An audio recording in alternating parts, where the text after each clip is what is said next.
All right, so my friend Tabitha, hi Tabby, she asked me to record this. I did a quick photo and post a couple days ago about this nice little release. But here's a video version of it, which will be clearer. So this is nice if you are carrying loads of tension in your low back or your hips. There's a couple different variations you can do here. But notice I have a yoga belt. It can be a piece of rope or a really long scarf. Anything that's not elastic. So sometimes elastic is nice, but for this we want rigid support.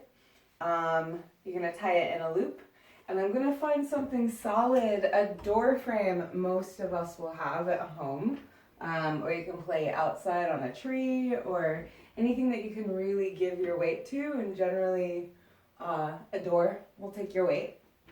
And I'm gonna hook it around either side of the doorknobs. Yeah. So now you can kind of pull and give it your weight and melt against that weight. So first variation, this is a little different than what I shared before, but it's nice. I'm going to step both feet into the loop. Notice how I'm setting it below my sit bones so that it's not keeping me from folding. That way you can really lean against it, fold from the hips, and melt down. So I don't have to put my hands on the floor. I'm just giving the belt my weight and sinking in. You can take the feet further back or further forward. Just experiment and play, and as you mount here, you can twist and kind of cat's tail or just drip the head down. A nice way to create a bit of traction.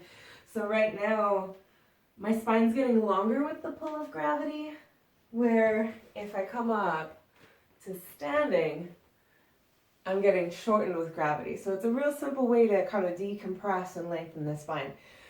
Now, if you have one hip tighter than the other, and this is really more what my original post is about, you can just step one foot in. So now I'm going to take one foot in, or one leg into the belt, and it's just below my hip sockets.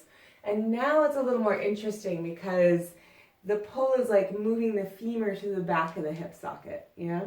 Now you can adjust the angle if you want to create more internal rotation or create more external rotation and distraction.